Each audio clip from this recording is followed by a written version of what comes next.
그냥 이렇게 찬양 듣다가 하늘나라 갔으면 참 좋겠습니다. 이렇게 감동스러운 찬양을 듣고 이 앞에 서려니까 더 부담스럽네요. 여러분, 정말 우리 예수님 오셔서 새하늘과 새 땅 그 유리바닷가에 14만 4천 모세와 어린 양의 노래를 부르고 우리 예수님께서 말씀하시는 그 구속의 말씀을 저희들에게 해주실 때 그때 저희들의 감격이 어떠할까요? 오늘 이 가슴 벅차게 우리의 마음 가운데 들려진 이 아름다운 찬양이 주 예수 그리스도를 더욱더 사랑한 그 사랑의 고백이 우리 주님이 땅에 오셔서 하늘 가는 그날까지 끊어지지 않는 우리의 고백이 되기를 간절히 바라고, 우리가 마침내 하늘나라에 가서, 오늘 저도 사실 노래를 좋아하는데 제가 오늘 아마 이 설교하는 자리가 아니었다면 아마 서서 반드시 함께 노래를 했을 텐데, 이곳에 계신 우리 모든 분들 그 모세 어린 양의 노래 함께 승리의 노래를 부르는 여러분과 제가 되시기를 간절히 바랍니다. 여러분, 지난 한 주간 동안 정말로 여러분들과 함께한 일주일이 너무나 행복했고, 말씀으로 또 혹은 오가며 함께 여러분들을 만나 뵙고 이야기하고 했던 그런 시간들, 또 우리 미주에서 목회하시는 우리 목사님들, 또 우리 온 성도님들, 또 이번 한 주간 동안 정말로 수고하시며 고생하시는 우리 글랜데일 교회 우리 최진성 목사님을 비롯해서 우리 온 장로님들, 모든 재직들, 모든 성도들, 오늘 아까 우리 아름다운 찬양을 준 우리 어린아이들 모두 감사하고, 여러분 정말로 이 안식일 하나님께서 주시는 귀한 축복 여러분의 마음 가운데 가득히 담고 돌아가시는 행복한 안식일 되시길 간절히 바랍니다. 오늘 저는 일주일이 정말 순식간에 지나서 이 서부연합야영의 마지막 설교, 느보산에서 바라보는 가나안이라고 하는 제목으로 말씀을 드리게 되었습니다. 이번 한 주간 동안 엠마오로 가는 25리 길의 두 제자 이야기와 성소의 이야기를 오가며 여러분들에게 말씀을 드렸습니다. 오늘 이 안식일 모든 말씀을 마치면서 다시 한번 저는 마지막으로 여러분을 엠마오로 가는 그 길로 초청합니다. 누가복음 24장 25절에서 27절의 말씀입니다. 가라사대 미련하고 선지자들의 말한 모든 것을 마음에 더듬이는 자들이여, 그리스도가 이런 고난을 받고 자기의 영광에 들어가야 할 것이 아니냐 하시고, 이에 모세와 및 모든 선지자의 글로 시작하여 모든 성경에 관한 쓴 바 자기에 관한 것을 자세히 설명하시니라. 이 말씀은 예수님과 아주 가까운 사이로 추정되는 글로바와 한 집에 동거할 정도로 가까운, 그래서 글로바의 혹 가족이 아닐까 추정하는 또 다른 한 제자가 자신들이 그렇게 사랑하고 메시아라고 믿고 따르던 예수님이 십자가에서 비참하게 돌아가시자 예루살렘에서 엠마오로 가는 그 25리의 길을 내내 울면서 걸어가고 있는 배경하에 벌어진 일을 묘사하고 있습니다. 제가 여러분들에게 첫날부터 말씀을 드렸던 것처럼 지금 저 세 사람, 엠마오로 가는 두 제자와 또 그 가운데 있는 그 예수님, 그러나 그들이 알아보지 못했던 그 세 사람이 여러분들의 이 그림에서 보듯이 부활 후 첫날 약 오후 4시경에서 6시 사이에 예루살렘에서 엠마오를 향하여 북서쪽으로 약 25리 떨어진 엠마오라고 하는 마을을 향하여 해가 지는 석양을 바라보며 걸어가고 있었습니다. 이 슬픔과 절망 가운데 있는 두 제자들은 자신들이 함께 동행하고 있는 이 사람이 그들의 삶의 근본이었던 부활하신 예수님임을 전혀 인식하지 못한 상태에서 서로 대화를 받으며 죽어가고 있었습니다. 그런데 예수님은 자신의 참 모습을 그들에게 드러내지 않았습니다. 지난 한 주간 동안 말씀드린 것처럼 왜일까? 먼저 당신 자신을 바로 나타내는 것보다 더 중요한 것이 있어서 그리한 것입니다. 그것은 바로 이들로 하여금 당신을 실물이 아닌 모세와 및 선지자의 글 속에서 자신을 드러내셔야 했기 때문이었습니다. 예수님은 자신을 숨기신 채 지금 당신을 직접 알리는 것보다 더 중요한 모세와 선지자의 이야기를 하시는 것입니다. 그 표상이 어떻게 자기를 통해서 이루어졌는지를 설명하고 있는 것입니다. 그런데 예수님께서 말씀하신 모세와 선지자의 그 글의 핵심에는 누구의 이야기가 들어있는고 하면 모세의 이야기가 들어있습니다. 그래서 여러분이 사랑하고 있는 이 성경의 역사는 크게 모세와 예수님으로 양분하고 있습니다. 표상과 원형, 옛 언약과 새 언약, 구약과 신약, 이 모든 것이 성경에 중요한 많은 인물들이 있지만 두 기둥의 인물을 들라고 한다면 바로 모세와 예수님으로 양분합니다. 이것이 바로 요한복음 1장 17절에서 극명하게 보여줍니다. 율법은 모세로 말미암아 주신 것이요 은혜와 진리는 예수 그리스도로 말미암았다라고 기록합니다. 성경에 수많은 믿음의 조상들이 있지만 성경의 두 축을 이루는 이 모세와 예수님, 이 중요한 사실을 오늘 여러분이 마음 가운데 인지하면서 부족한 저의 말씀을 들어주시면 감사하겠습니다. 여러분, 이 사진에 보이는 높은 산, 어떻게 산이 높은 곳에 있는 것 같습니까? 높은 산 정상에서 자신의 눈앞에 펼쳐진 그 세상을 아주 지극한 눈으로 바라보는 나이 지긋한 한 노인이 지팡이를 잡고 서 계십니다. 이분이 인생의 마지막 순간을 위해서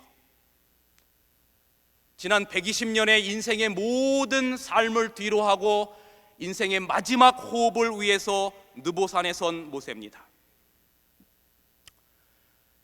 모세가 서 있는 저 느보산이라고 하는 산은 제일 높은 봉우리가 836m 되는 산입니다. 느보산에는 3개의 봉우리가 있는데 그 중에서 시아가라고 불리는 710m의 산을 비스가산이라고 합니다.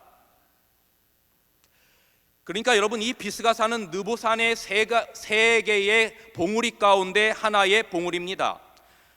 이 느보산에 또 다른 두 산이 있는데 하나는 835m, 하나는 790m인데 이 두 산 봉우리가 비스가산보다 더 높지만 여러분이 혹 성지순례를 가보시면 이 느보산의 3 봉우리 가운데 가나안 땅을 보기가 가장 적합한 땅이 바로 비스가산입니다. 혹시 이 앞에 슬라이드가 좀 작아서 안 보일지 모르겠습니다만 지금 바로 이곳이 모세가 그의 마지막을 위하여 서 있는 느보산이고 그곳에서 이 모든 이제 가나안 땅, 자기가 들어가야 될 땅을 보게 되는 것입니다. 하나님께서 모세의 마지막을 바로 이 느보산으로 인도하셨습니다. 여러분이 신명기 32장을 읽어보면 하나님께서 모세에게 말씀하시는데 모세야, 너의 마지막을 위하여 느보산에 올라라. 그리고 내가 너에게 그렇게 주려고 했던 이 이스라엘 백성들이 들어갈 땅, 그 가나안 땅을 바라보아라 라고 하나님께서 말씀하셨어요. 내가 만약에 광야 가데스에 에서 무리바의 물 가운데 나의 영광을 드러내는 일을 하지 않았다면 이스라엘 백성들과 함께 들어가야 될 그 땅. 그러나 모세야, 너는 그 땅을 들어가지 못할 거야. 하지만 내가 너에게 네가 그렇게도 들어가기를 원했던 그 땅을 보여주마. 120세가 된 백발이 성성한 기운이 지나여 맥이 풀린 하나님의 귀한 종 모세를 그의 마지막 호흡을 위하여 하나님께서 느보산으로 오르게 하셨습니다. 모세는 하나님의 말씀을 따라 외로이 홀로 느보산에 올랐습니다. 그의 인생의 마지막 호흡을 위하여, 마지막 순간을 위하여, 마지막 죽음을 위하여 느보산에 올라야 하는, 지난 40년간 그렇게 함께했던 이스라엘 백성 어느 누구도 함께 오르지 못하고 하나님께서 명하시기를 너 혼자 오르라. 710m의 비스가산 봉우리를 향하여 올라가는 것입니다. 오랜 세월 동안 지속해온 삶, 지난 120세의 나이에 높은 산까지 오르는 것 자체도 너무나 힘겹고 지쳐 있었을 것입니다. 마침내 그가 힘이 다 빠진 상태로 그 느보산 꼭대기에 올랐을 때 모세의 눈에는 그가 그리도 꿈에 그리고 가고 싶어하던 적과 끓이 흐르는 그 땅을 하나의 시야로 바라볼 수 있었어요. 그 모습을 신명기 34장에 이렇게 기록합니다. 모세가 모압 평지의 느보산에 올라 여리고 맞은편 비스가산 꼭대기에 이르매 여호와께서 길르앗 온 땅을 단까지 보이시고 또 온 납달리와 에브라임과 므낫세의 땅과 서해까지, 서해는 지중해를 말하죠.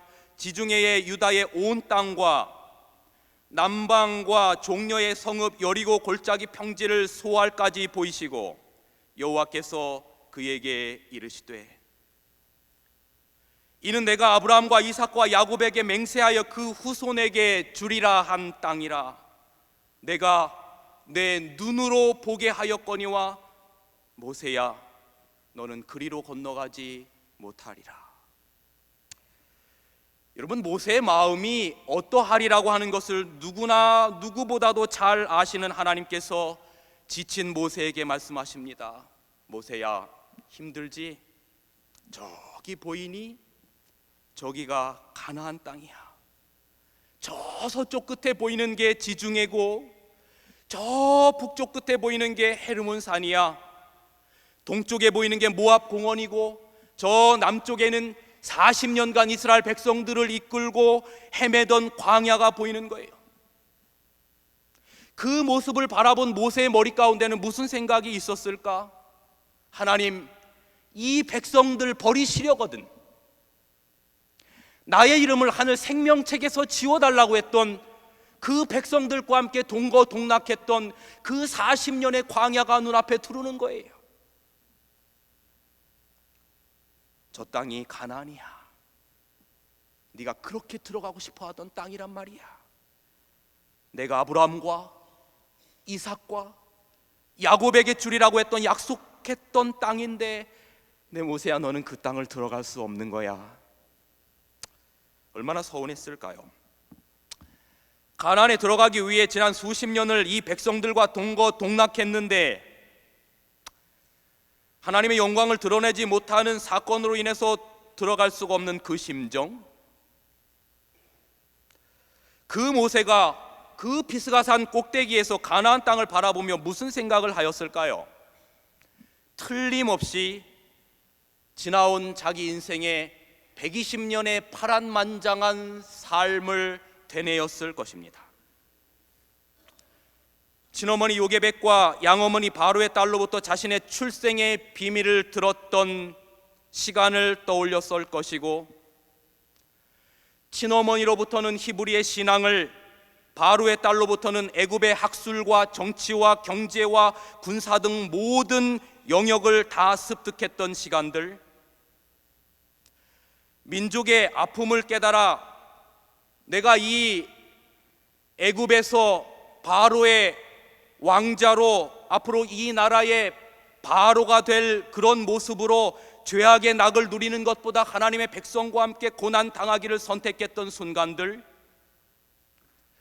그가 40세에 80세까지 광야 생활에서 하나님과 동행하며 하나님께서 그의 영적인 눈을 여셔서 욥기를 기록하게 하시고 천지창조를 보여주시면서 창세기를 기록하게 하시고 모세오경을 기록하게 하셨던 그 순간들, 그리고 80세에 이스라엘 백성들을 이끌고 애굽을 나와서 40년간 동거동락하며 제2의 광야 생활을 보냈던 모든 자기의 인생들을 하염없는 깊은 감상과 상념에 젖어서 가나안 땅을 바라보고 있었을 것입니다. 이 백성들을 구원하지 않으시려거든 자기의 이름을 빼달라고 할 정도로 사랑했던 이 백성들을 떠나서 이제 그의 인생의 마지막 죽음을 앞두고 느보산 위에서 그토록 사모하던 가나안을 하염없이 쓸쓸히 바라보고 있었을 것입니다. 여러분, 이때 보주와 선지자에는 이렇게 기록하고 있습니다. 여기 보주와 선지자 471페이지, 472페이지는 이렇게 기록합니다. 하나님께서 이스라엘을 위하여 행하신 모든 일에도 불구하고 또 자신의 기도와 노력에도 불구하고 애굽을 떠난 대군 가운데 성인은 오직 두 사람만, 누구지요? 여호수아와 갈렙만 약속된 땅에 들어갈 수 있을 만큼 충실했음을 알게 되었다. 모세가 자기의 노력의 결과를 회상하여 볼 때 그의 시련과 희생의 생애는 거의 헛된 것처럼 보였다. 그러나 모세는 자신이 진 짐들에 대하여 후회하지 않았다. 모세는 자기의 사명과 사업이 하나님께서 친히 정해주신 것임을 알고 있었다. 사랑하는 성도 여러분, 지난 수십 년간 많은 시간 동안 하나님의 사업을 했음에도 불구하고 결과가 열매가 없는 것 같아서 때로 적절하고 쓸쓸한 시간을 보낸 경험은 없으십니까, 여러분? 그러나 모세도 그의 인생의 마지막에 그 장정만 60만을 데리고 애굽에서 왔지만 2명밖에 그 땅에 들어갈 수 없다라고 하는 것을 깨닫고 그의 인생이 거의 헛된 것처럼 느껴졌지만 그는 하나님께서 자기에게 주신 그 진 짐을 결단코 후회하지 않았다라고 말씀하는 것입니다. 여러분, 주님의 일을 하심에 있어서 후회하지 않게 되시기를 간절히 바랍니다. 하나님께서 어떤 방법으로 여러분을 축복하실지 아무도 몰라요. 여러분, 제가 인제에서 목회할 때에 제가 목회했던 그 인제 전도 이 인준 목사 때 목회했던 그곳에서 한 1시간 정도 떨어진 곳에 아주 그 강원도 산골 깊고 깊은 그 골짜기에 아름다울 매산자에서 미산이라고 하는 아름다운 그 시골, 정말 그 강원도 깊고 깊은 두메 산골에 꽤 오래전에 하나님의 말씀대로 살기 위하여 시골로 들어가신 많은 성도들이 계셨어요. 제가 인제에서 목회할 때에 그 성도들 가운데 한 장로님이 특별히 머릿속에 기억에 남는데, 이 장로님은 인천 쪽에서 무슨 어떤 큰 사업을 하시다가 그가 하나님의 기별을 받아들이고 자기는 그냥 이렇게 사는 게 괜찮은데 자기 자녀들을 이렇게 살게 해서는 안 되겠다 해서 그 자녀들을 다 데리고 모든 세상의 직업들을 다 포기하고 오직 하늘나라 가고 싶은 구원하고 자녀들 구원하고 싶은 열망과 그 뜻 때문에 모든 세상의 부귀 영화 다 포기하고 그 미산, 그 깊고 깊은 그 산골짜기에 들어갔어요. 근데 제가 이제 그 지역을 방문했는데 어느 날 그 장로님이, 목사님, 지금은 이쪽 그래도 사람이 좀 사는 인가에 내려와서 사시는데 옛날에 제가 살던 곳에 한번 가보지 않으시겠습니까 해서 저를 데리고 가시는데 아휴, 힘들어서 못 올라가겠어요. 개울을 건너서 산으로 올라가는데 산 중턱쯤에 올라가니까 허름한 그 초가집 같은 게 하나가 있는데 두 개 기둥이 받쳐지고 있는데 기둥만 뭐 제가 그렇게 힘이 세지 않습니다만 탁 치면 넘어갈 것 같은 그 집에서 그렇게 오래 사셨다는 거예요. 그런데 거기서 안식일이면 그 미산 조그만 예배소까지 정말 수 킬로를 걸어서 예배를 드리러 가야 되는데 문제는 겨울이 문제입니다. 그 찬바람이 에이는 듯한 그 골짜기를 지나서 어떤 때는 이 다리도 제대로 없어서 징검다리를 아이들을 손을 잡고 건너다가 그 얼음에 미끄러지면 빠지기도 하고 그 추운 겨울에 꽁꽁 어는 그 미산, 옛날 그 영하 마이너스 거의 어마어마하게 그 추웠던 그 시절, 그 아이들 데리고 하늘나라 가기 위해서 그렇게 노력했어요. 그런데 아이들이 점점 커가면서 이제 물론 그 시골에 사니까 아이들을 교육을 제대로 못 시켰죠. 이 아이들이 이제 머리가 크고 자기들이 독립할 때쯤 되자 누구를 원망하기 시작하는가 하면 부모를 원망하기 시작하는 거예요. 시골에서 농사를 짓는데 농사를 하면 할수록 망가지고 이 제대로 성공한 적이 별로 없고, 제가 강원도 인제에서 인준 목사기 한 3년 동안 목회하면서 거기 성도들이 농사 짓는 분들이 많았는데 단 한 해도 농사를 성공한 걸 본 적이 없어요. 얼마나 가슴이 아프냐면 그 교인들 중에 제일 부자가 목사입니다. 여러분, 한국의 목사 봉급 얼마인지 제가 말씀 안 드릴게요. 근데 제가 제일 부자예요. 왜냐하면 다달이 봉급 들은 건 저밖에 없어요. 한 번은 갔더니 그 가리산이라고 하는 교우 어느 집에 방문을 갔더니 제가 방문을 갈 때마다 찐빵을 사들고 방문을 갔는데, 왜냐하면 집으로 가면 없고 다 뭐 밭두렁 논두렁 뭐 이런 데 가 있으니까 찐빵 사들고 가는데, 하루는 갔더니 어떤 한 저희 교회 집사님 장로님 내외가 펑펑 울어요. 그 밭도랑에 앉아서. 왜 우냐 그랬더니 얼마 전에 사채업자가 다녀갔는데 자기가 아는 사람 보증을 서줬는데 그게 잘못되는 바람에 자기가 그 모든 걸 다 뒤집어 쓰게 생겼다는 거예요. 그래서 이걸 어떻게 쓰면 좋겠냐고. 농사를 성공해야 그걸 갚는데 3년 동안 한 번도 성공한 걸 본 적이 없는 거예요. 제가 그때 무슨 생각이 드냐면, 삼육대학교 신학과에서 신학생을 부자를 뽑아야 되겠다, 그런 생각이 들었어요. 정말이에요. 여러분 뭐라고 기도해 주겠어요? 거기서 그렇게 어렵게 했는데 이 그 산골에서 사는 이 장로님 자녀들이 성공을 못하니까 자기 교육을 안 시키고 이 깊은 산골까지 자기를 데려와서 이렇게 힘들게 살게 한다고 누구를 원망하기 시작하는 거냐면 그 부모님을 원망하는 거예요. 그래서 신앙을 다 떠났어요. 제가 그 자녀분들만 교회에 들어와도 어마어마합니다. 그 지역에 있던 자녀들이 교회 안 나가는 자녀들이 더 많았어요. 그래서 제가 그분들 교회 오게 하려고 매주 편지도 쓰고 방문도 하고 하지만 잘 되지 않아요. 그런데 어느 날 제가 이제 그 인재교회를 떠나고 난 다음에 그 장로님이 암으로 돌아가시게 생겼다는 이야기를 들었어요. 그래서 제가 이미 그 교회를 떠났지만 그 교회 목사님에게 양해를 구하고 그 장로님과 각별한 관계에 있었기 때문에 그 장로님 댁을 방문했어요. 그런데 거기에 아버님의 마지막을 지키려고 하는 자녀분들이 그 자리에 있었어요.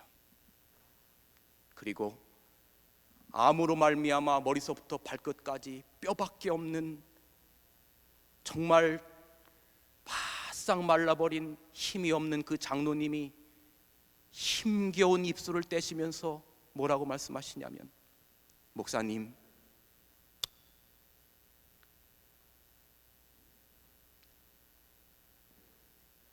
저는 제 지난 수십 평생을 하나님의 영광을 위하여 산다고 노력했습니다. 내 자식들 구원하게 하려고 세상의 모든 것 다 포기하고 여기 들어왔고, 이제 이렇게 죽을 때가 다 되니까 지난 저의 인생이 다 기억에 납니다. 그런데 내 자녀들이 이렇게 하나도 신앙을 안 하고 다 떠나니 제 지난 수십 년의 인생이 헛된 것 같아서 너무나 괴롭습니다. 그렇게 하시고 자녀들에게, 얘들아, 이 예비의 마지막 소원을 들어다오. 우리 주님이 이 땅에 오셔서 내가 눈을 뜰 때 그 자리에 너희도 있기를 간절히 바란다. 그리고 돌아가셨습니다. 그런데 여러분, 그 아버지의 마지막 모습을 지켜본 이 자녀들이 아버지의 진실된 마음을 알았어요. 그래서 그들이 회개하고 다시 하나님 품으로 돌아왔어요. 여러분, 모세, 그 위대한 모세의 마지막도 그렇게 허무한 것 같았어요. 그러나 하나님께서 세상은 그 모세를 잊는다 할지라도 당신의 영광을 위하여 평생을 헌신한 하나님께서 그를 잊지 않으셨어요. 여러분, 저는 여기 이 감격스러운 부조와 선지작 471페이지의 말씀을 읽어드립니다. 다시 그 계시는 사라지고 모세의 눈은 멀리 전개되어 있는 가나안 땅에 머물렀다. 그리고 나서 모세는 피곤한 용사가 쉬기 위하여 들어 눕는 것처럼 누웠다. 그리고 모세는 그곳에서 죽어 하나님의 천사가 내려와서 그를 장사 지냅니다. 이것이 지난 120년의 파란만장한 모세의 이 지상에서의 마지막 장면입니다. 자신이 그동안 짊어졌던 수고의 짐을 놓는 순간 모세는 다시 가나안 땅을 바라봤습니다. 여러분, 우리도 우리 인생에 예수님이 우리 살아생전에 안 오셔서 우리 인생의 삶의 짐을 내려놓을 때 우리의 눈이 모세처럼 하늘 가나안을 바라봤으면 정말로 좋겠습니다. 그런데 여러분, 여기 보니까요, 부조와 선지자 471페이지 여기 뭐라고 기록하냐면, 여기 한번 읽어주시겠어요? 큰 소리로 시작. 예, 됐습니다. 거기까지만 볼게요. 다시 계시가 사라지고 라고 모세는 멀리 가나안 땅을 보았다라고 말합니다. 여러분, 다시 가나안 땅을 바라봤다는 말은 이 뉘앙스를 우리가 추측해 보면, 처음 가나안 땅을 바라보고 모세가 그 느보산에 올라서 가나안 땅을 처음에 다 바라봤잖아요. 하나님께서 보라고 하셔서 바라보고 그 다음에 중간에 뭐가 있었다는 이야기입니다. 이 이야기가 중간에 뭐가 있은 다음에 이제 그 중간에 본 그 계시가 사라지고 모세가 처음 보았던 가나안 땅을 다시 봤다라고 그런 뉘앙스로 부조와 선지자 471페이지에 기록합니다. 그렇다면 처음 가나안 땅을 바라보고 다시 가나안 땅을 바라볼 사이에 보여주었던 그 계시가 무엇이었을까? 여러분, 모세가 느보산에 올라 죽기 80년 전에 모세가 광야에서 하나님과 동행하던 그 시절에 하나님께서 모세에게 욥기와 모세오경, 창세기, 출애굽기, 레위기, 민수기, 신명기를 기록하게 할 그때에 하나님께서 이 세상의 창조의 역사와 모든 타락과 구속의 경륜, 부조의 역사들을 다 보이셨어요. 그래서 욥기와 모세오경을 그 광야 40년 기간 동안에 썼습니다. 그렇다면 다시 가나안 땅을 응시하기 직전까지 이제 모세가 죽기 직전에 모세에게 보여진 바 되었다가 사라졌다던 그 계시는 도대체 무엇이었을까?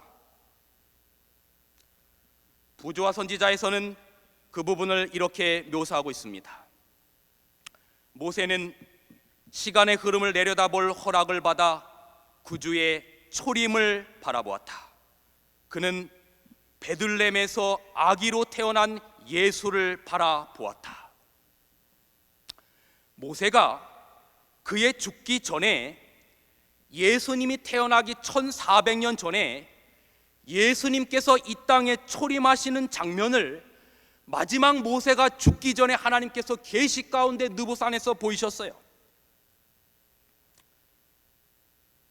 이 부조와 선지자에 보면 이 이후에 모세가 본 많은 기록들이 있지만 시간 관계상 제가 그걸 다 설명드릴 수 없고, 여러분 여기에 계속해서 이렇게 기록합니다. 그는 모세가 이제 그 계시 가운데 가나안을 보고 또 다시 가나안을 보는 그 사이 가운데 당신의 사랑하는 도성에 눈물로 작별을 고하는 예수를 보았다.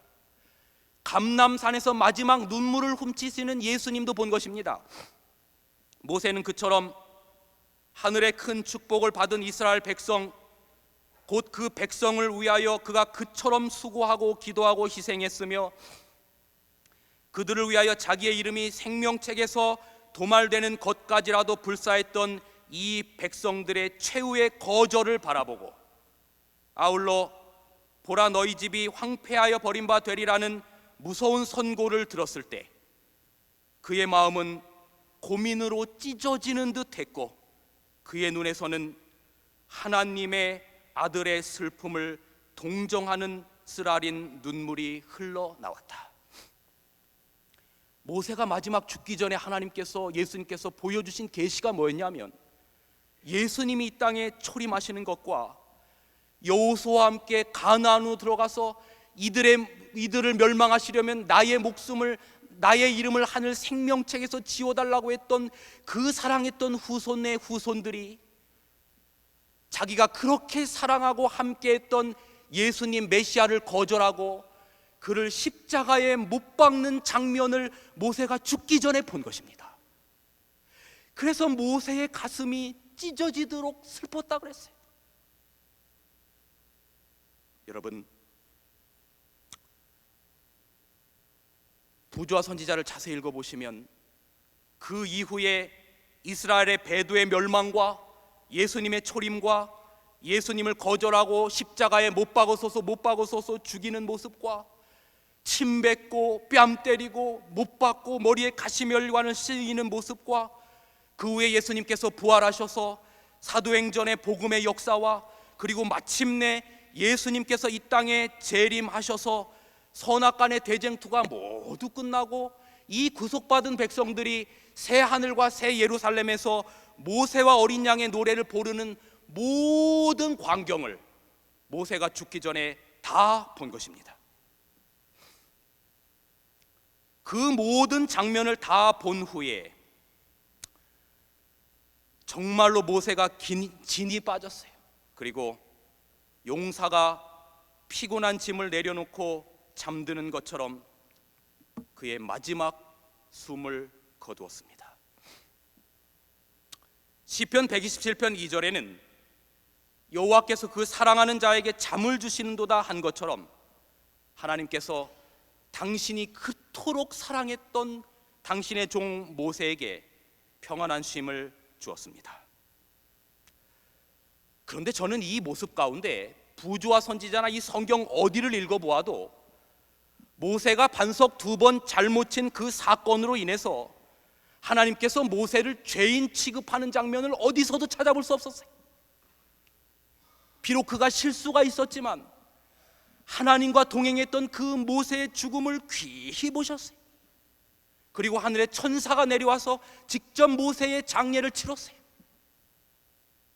비록 예수님의 역할을 대행해야 하는 일에는 실패해서 가나안 땅에 입성하는 표상적 역할에서는 물러났지만 그는 여전히 하나님의 최고로 신뢰하는 사랑하는 당신의 친구였던 것입니다.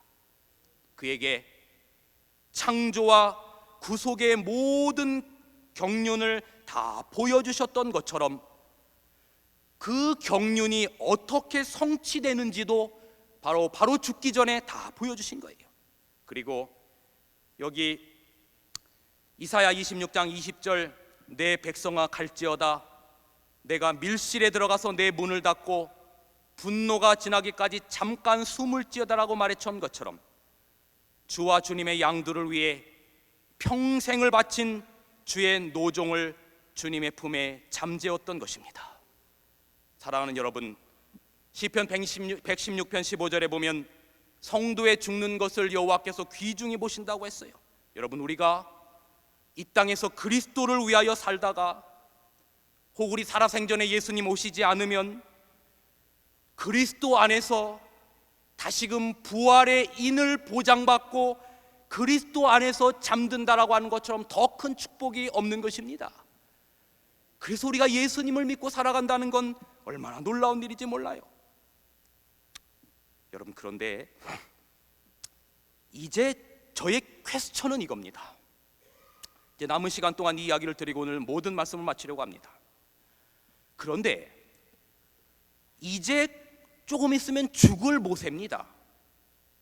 그런데 왜 그 모세에게 하나님께서, 왜 예수님께서 선악간의 대쟁투의 미래의 모든 역사를 다 보여주셨을까? 이제 잠시 후면 죽을 모세인데. 저는 이 부분을 조금만 깊이 명상함으로 일주일간의 제 모든 설교의 결론을 내리려고 합니다. 여러분, 아담이 이 세상에서 숨질 때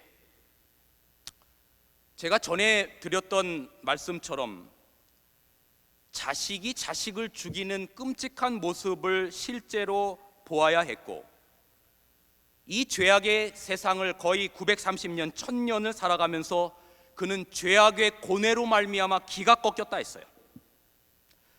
그래서 부조화 선지자 82페이지에 보면 선악과를 먹은 것에 대한 대가가 사형 선고라고 하는 것이 처음에는 무섭게 보였지만 약 1000년의 죄악의 결과를 목도한 후에는 고통과 슬픔의 생애를 주님 안에서 끝나게 하는 것은 하나님의 자비라고 하는 것을 느끼고 죽었다 그랬어요.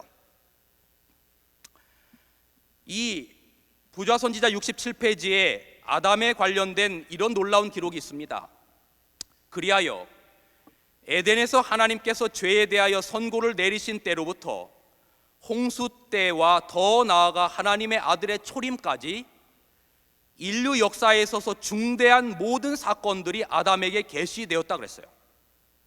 그러니까 아담이 죽기 전에도 홍수의 사건과 예수님의 초림의 역사까지 다 보여줬어요. 그리고 그 후에도 얼마나 이 땅에서의 모든 삶들이 죄악의 삶인지를 아담에게 다 보여주셨다 그랬어요. 그러니까 아담의 입장에서는 이런 비참한 역사를 더 이상 보지 않고 무덤에서 하나님께서 부활을 약속하시고 쉬게 해주셨으니 잠재워 주신 것은 축복입니다. 여러분, 그렇습니까? 그런데 만약에 하나님이 아담에게 허락도 없이 그를 다시 살려내서 아담이 이 죄악의 모든 고통을 다시 보도록 부활시킨다면 아담에게 있어서 그게 축복이겠습니까? 오히려 저주겠습니까? 저주예요. 어떤 사람이요, 자살을 시도했어요. 못 살겠다고. 그런데 그를 병원으로 옮겨가지고 다시 살려내니까 깨자마자 하는 말이 뭐냐면 살려줘서 고맙다가 아니라 이 고통의 세상 살기 힘들어 자살했는데 왜 또 살렸냐고 하더라고요. 이게 지금 그 이야기입니다. 모세도 마찬가지예요. 여러분, 모세가 이미 느보산에서 이상 가운데 예수님이 당신의 백성들에 의하여 돌아가시는 장면을 다 목격했어요. 아직 일어나지 않은 1400년 후의 일을 보면서도 모세는 가슴이 찢어진 듯 아팠다고 했어요. 그런데 모세가 부활하여서, 모세는 부활했잖아요. 부활해서 느보산에서 이상으로 보기에도 가슴이 찢어졌던 장면을 약 1400년 후에 예수님이 십자가에 달려 돌아가시는 장면을 실제로 목격했어요. 아버지 하나님도 차마 볼 수 없어서 하늘을 암흑으로 덮으셔서 그 아들을 암흑으로 덮은 채 끌어안고 온 하늘이 슬퍼 울며 떨며 무생물계까지 떨었던 그 고통을 모세가 부활해서 다 본 것입니다.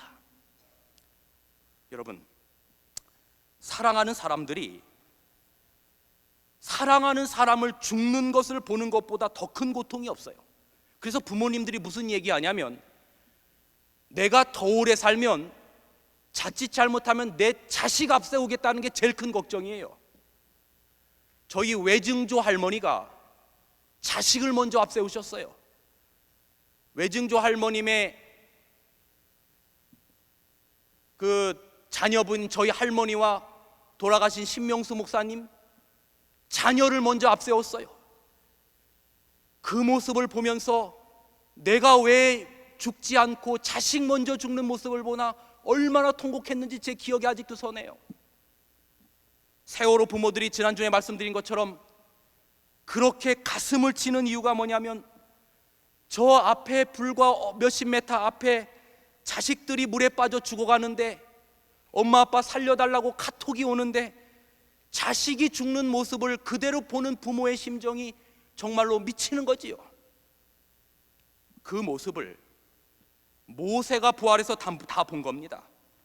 만약에 제가 모세라면, 그리고 만약에 하나님이 저에게 선택권을 주신다면, 느보산에서 그 사랑했던 예수님의 고난을 이상으로 보는 것만으로도 그렇게 고통스러웠는데, 만약에 하나님이 저에게 너 부활해서 이상으로 본 그 사랑하는 예수님이 실제로 고통당하는 걸 볼래? 아니면 지금 그냥 잠들었다가 예수님 재림하실 때 부활해서 바로 하늘나라로 갈래라고 저한테 물어보면 저는 뭐라고 택할까요? 그냥 바로 하늘나라 보내주세요라고 택할 거예요. 아마 여러분들 제가 여쭙지는 않겠지만 그렇게 택할 거예요. 그렇다면 우리의 질문은 이것입니다. 왜 모세를 재우셨다가 재림 때 부활시키지, 왜 부활시키셔서 그 고난, 그 예수님의 고난의 장면을 다 보게 하셨을까? 저는 여기에 모세의 부활에 대단히 중요한 의미가 있다고 생각합니다. 왜 하나님께서 모세를 그대로 잠재우셨다가 재림 때 깨우시지 부활시키셨을까?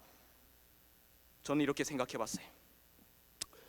모세가 가나안 땅에 들어가지 못하고 그가 이제 120세에 죽기 전 이 그림에 나오는 것처럼 하나님께서 느보산에서 이제 올리셔서 모세와 도란도란 이야기할 때 그때 함께 이야기했던 게 예수님입니다. 도란도란 이야기하면서 미래에 될 일들을 이상 가운데 보여주실 때 하나님 닮은 사람 모세는 자신의 둘도 없는 친구 예수님이 그 많은 세월 동안 사람들로부터 오해를 당하고 자기가 그렇게 사랑해서 자기의 이름을 지워달라고 했던 그 후손들이 내가 이렇게 함께 이야기하며 사랑하는 예수님의 뺨을 때리고 채찍질하고 십자가에 못 박고 가시면류관을 쓰는 그런 모습, 홀로 그 예수님, 사랑했던 예수님이 고난의 포도즙 틀을 밟으시는 고독하고 외로운 순례의 길을 가는 것을 모세가 예수님과 함께 이야기하며 본 것입니다. 그때 모세는 대성통곡을 했어요. 왜 예수님이, 내가 그렇게 사랑했던 이 백성들의 후손이 왜 예수님을 그렇게 해야 합니까? 그리고 모세는 예수님에게 애원합니다. 예수님, 저도 당신의 그 고난에 동참하게 해주세요. 당신 혼자만 그 고난을 짊어지지 마시고 당신의 그 모든 인류를 위한 피땀을 흘리는 그 고난을 저도 동참하게 해주세요. 여러분, 사랑하면 고난에 동참하고 싶은 거예요. 제가 지난주에 말씀드린 것처럼 저희 5살 먹은 어린아이가 전신마취를 하고 수술대에 누웠을 때 먹지도 못하고 함께 고난을 당하는 것을 기쁨으로 여기는 부모처럼 사형수 자식이 고난에 동참하려고 어머니가 그 추운 겨울 작은 방 하나 얻어놓고 불도 안 켜고 김치만 먹으면서 아들과 함께하는 것처럼 말입니다. 예수님을 두고 모세가 이대로 그냥 무의식 세계로 가는 것이 어쩌면 모세 자신이 목숨이 아깝지 않을 정도로 사랑하는 그 예수님, 왜냐하면 친구처럼 대면했다 그랬잖아요. 그 예수님 친구에게는 절대로 해서는 안 되는 일이라고 생각했던 것입니다. 그 부분을 여기 부조와 선지자 473페이지에 이렇게 설명하고 있습니다. 여기 부조와 선지자 473페이지, 모세는 비록 그가 적은 분량이지만 그리스도의 고난의 동참자가 되도록 허락해 주신 것을 몹시 기뻐하였다. 그래서 그는 부활하여 주님의 모든 십자가의 고난에 동참한 것입니다. 예수님이 십자가에 달려 돌아가시기 바로 직전 변화산에 엘리야와 함께 나타나서 1400년 전 모세의 마지막을 지키셨던 예수님의 마지막을 이제는 바꿔서 지키는 겁니다. 그리고 십자가의 마지막을 예수님 곁에서 지켰어요. 여러분, 이거 보세요. 모세는 겟세마네 동산까지 구주를 따라가서 고뇌하시는 모습과 배반당하시고 능욕당하시고 채찍을 맞으시고 마침내 십자가에 못 박히는 모든 모습을 바라보았다. 사랑하는 우리 미주에 계신 모든 성도 여러분, 우리 다 같이 한번 읽어볼까요? 베드로전서 4장 13절, 오히려 너희가 시작, 오히려 너희가 그리스도의 고난에 참여하는 것으로 즐거워하라. 이는 그의 영광을 나타내실 때에 너희로 인하여 즐거워하고 기뻐하려 함이라. 여러분, 하나님을 믿으시면서 고난당할 때 있으십니까? 이유 없이 고난당할 때 있으세요? 왜 하나님을 믿는 성도들이 교회 가다가 고난을 당해야 합니까? 왜 이 하나님의 말씀을 듣기 위하여 이 야영 집회에 오셨다가 우리 로마린다 교회 장로님 왜 그런 아픔을 겪으셔야 합니까? 이해할 수 없는 고난들이 여러분의 삶 가운데 있을 때, 사랑하는 여러분, 그리스도의 고난에 동참한다고 생각하시고 하나님께 기쁨과 즐거움과 영광을 돌리기를 간절히 바랍니다. 그런 자들에게 하나님께서 마침내 영광을 같이 나누실 건데요, 여러분, 저와 이제 또 엠마오로 가야죠. 엠마오 계속 왔다 갔다 합니다. 절망 가운데 걸어가던 두 제자에게 나타나셔서 예수님 자신을 드러내지 않고 모세와 선지자의 글을 설명하실 때 예수님의 십자가까지 쫓아오셔서 일거수일투족을 추적하여 바라보았던 모세는 틀림없이 예수님이 엠마오 두 제자와 함께 가는 그 길에도 모세는 함께 했을 겁니다. 그리고는 예수님이 엠마오로 가는 두 제자에게, 절망 가운데 있는 이 두 제자에게 모세와 선지자의 글을 이야기하시면서 자기에 관한 이야기를 하실 때 얼마나 감동을 받았을까요? 그리고 여러분, 또 그리고 예수님의 아픔에 동참한 모세는 가장 영광스러운 특권을 누려요. 이거 보세요.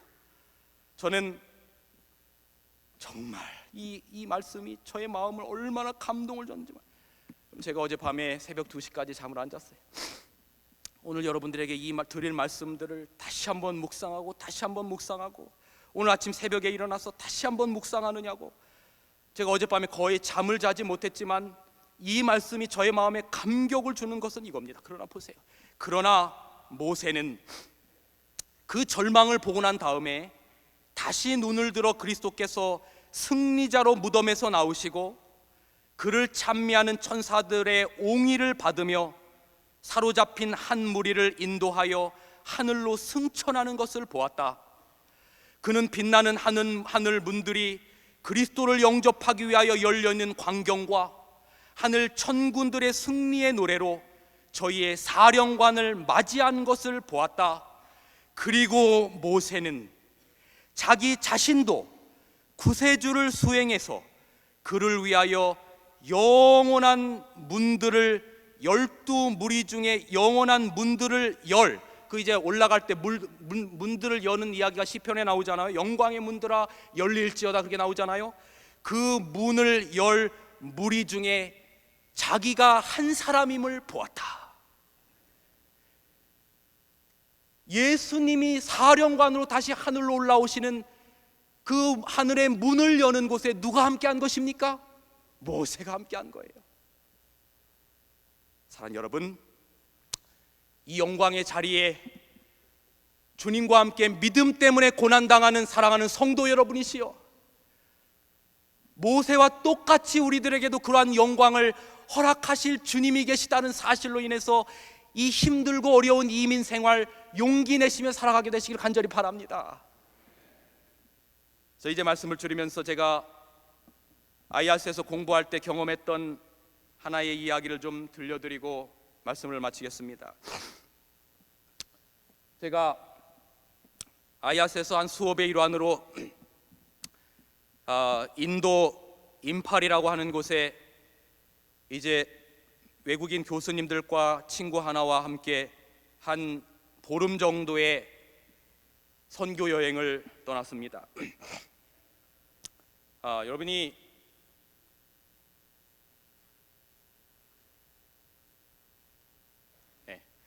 여기가 이제 캘커타고, 그 캘커타에서 이제 비행기를 타고 1시간 반 정도를 가면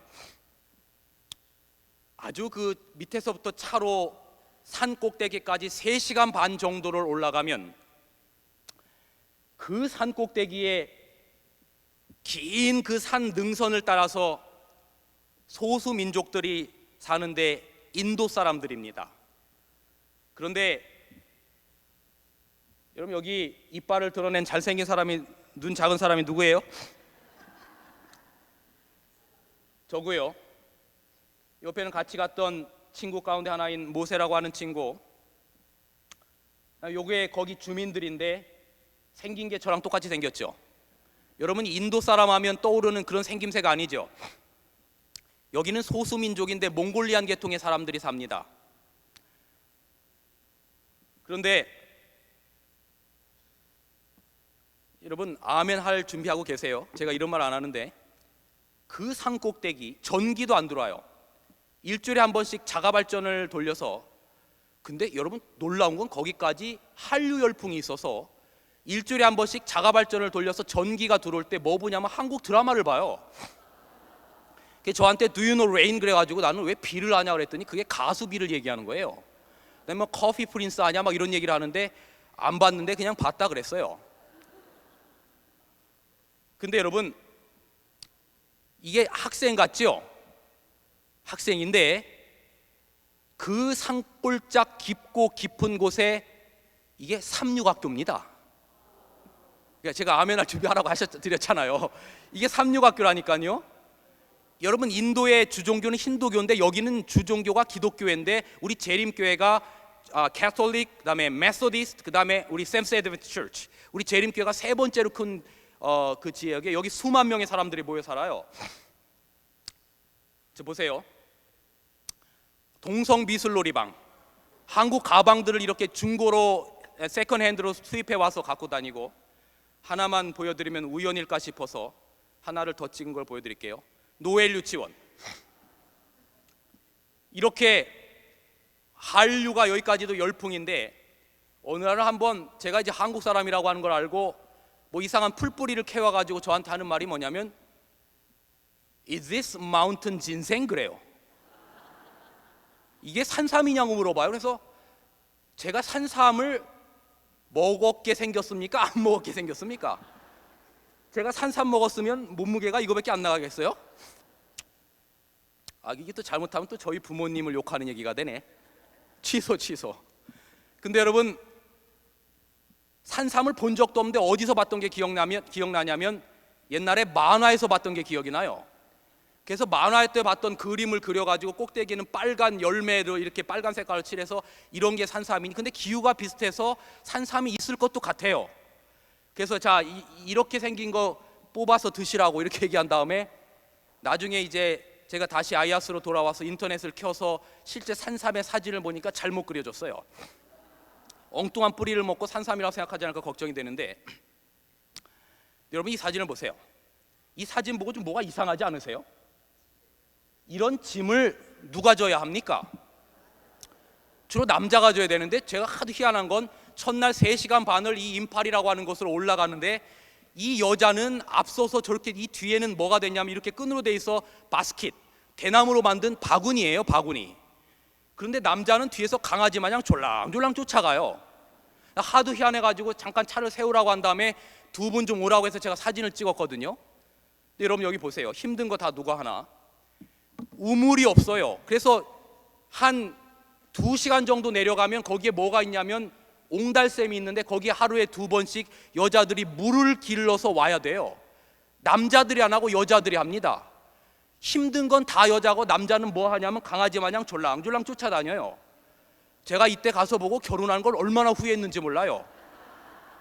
여러분, 그런데 왜 이렇게 됐냐고 하니까 옛날 조상 때부터 전쟁이 나면 높은 지대를 차지해야 전쟁에 유리하기 때문에 이렇게 산꼭대기에다 사람이 살기 시작했고, 남자들이 전장에 나가서 몇 달 동안 이렇게 전장에 나가면 여자들이 살림을 꾸린 게 이제 유래가 되어서 지금도 여자들이 이렇게 일을 한대요. 그런데 한류 드라마를 본다 그랬죠. 드라마 보면 힘든 일은 주로 남자가 많이 하잖아요. 그러니까 뭐라고 말하냐면 드라마 때문에 남자들이 조금씩 일하기를 시작했다는 거예요. 그러니까 드라마도 긍정적인 영향이 있어요. 그런데 제가 여기 가서 결혼식을 봤는데 가운데가 신부고 양쪽이 들러리입니다. 정말 우리 한국 사람처럼 생겼죠.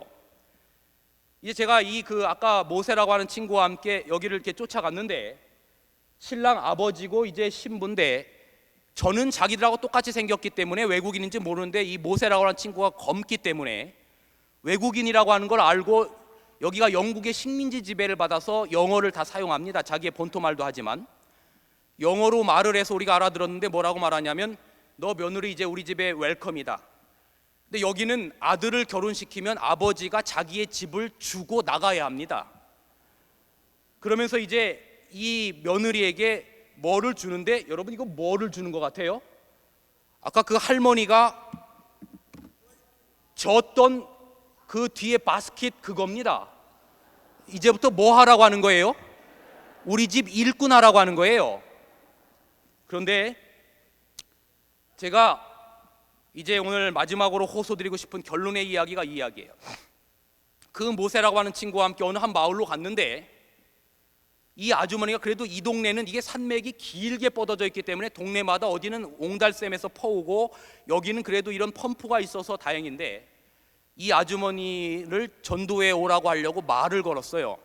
아주머니 안녕하세요. 근데 동네가 그렇게 크지 않기 때문에 외부에서 사람들이 온 게 소문이 다 나서 저희들이 목사인 걸 알아요. 아주머니 이렇게 말을 붙이기 시작하면서 이런저런 얘기를 하다가 제가 뭘 물어봤냐면, 아주머니 힘들지 않으세요? 그랬더니 이분이 펌프질을 하다가 잠시 내려놓더니 힘들지 않냐고요? 저한테 물어요. 제 손을 한번 보실래요? 손을 보여주는데요, 손에 지문이 없어요. 얼마나 손이 다 손톱이 없어요. 다 뭉개졌어요. 그러면서 이분이 하는 얘기가 뭐라고 얘기하냐면, 힘드냐고요? 정말 말도 못할 만큼 힘들죠. 살아야 될 이유가 없습니다. 살아야 될 이유가 없어요. 그런데 목사님, 제가 살아야 될 이유가 없는 것 같은 이 인생에, 얼마 전에 우리 옆집에서 한 사람이 자살했는데, 나도 똑같이 그렇게 살아야 되는 삶의 고난 가운데 사는데, 제가 용기를 내고 힘을 내면서 살아가는 딱 하나의 이유가 있습니다, 목사님.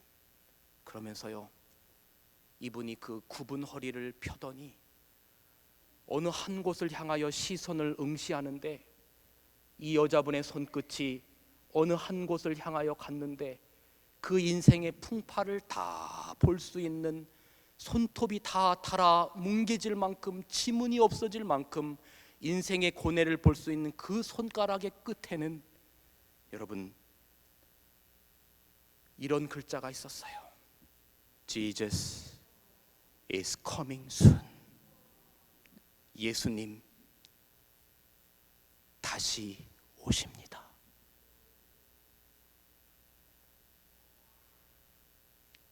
여러분, 우리가 이곳에서 기다리는 예수님을 이역만리 떨어진 그곳에서도 기다리는 사람들이 있어요. 모세의 마지막의 광경을, 바로 그 모세의 마지막의 광경이 이 아주머니가 이렇게 그리워하고 살아야 될 용기를 갖는 그 모세의 마지막 영광을 여러분들에게 보여드리고 모든 말씀을 드립니다. 또 다른 광경이 모세의 눈앞에 전개되었는데, 그것은 저주에서 해방된 땅, 곧 조금 전에 그의 앞에 전개되었던 아름다운 약속의 땅보다 더욱더 사랑스러운 세상이었다. 그곳은 죄가 없으며 죽음이 들어갈 수 없는 곳이다. 거기서 구원받은 민족들이 그들의 영원한 고향을 발견하게 된다. 모세는 말할 수 없는 기쁨으로 일찍이 그가 상상하던 그의 최대의 희망보다 더 영광스러운 구원의 성취를 바라보았다. 그들의 이 세상에서의 방황은 영원히 끝나고, 어제 저녁에 말씀드린 것처럼 It is finished. 하나님의 소유인 이스라엘 백성은, 여러분과 저는 마침내 하늘에 있는 아름다운 땅에 들어간 것이다. 사랑하는 여러분, 인생을 살다가 철저하게 혼자라고 버려지는 느낌을 가질 때, 여러분 이것만 기억하십시오.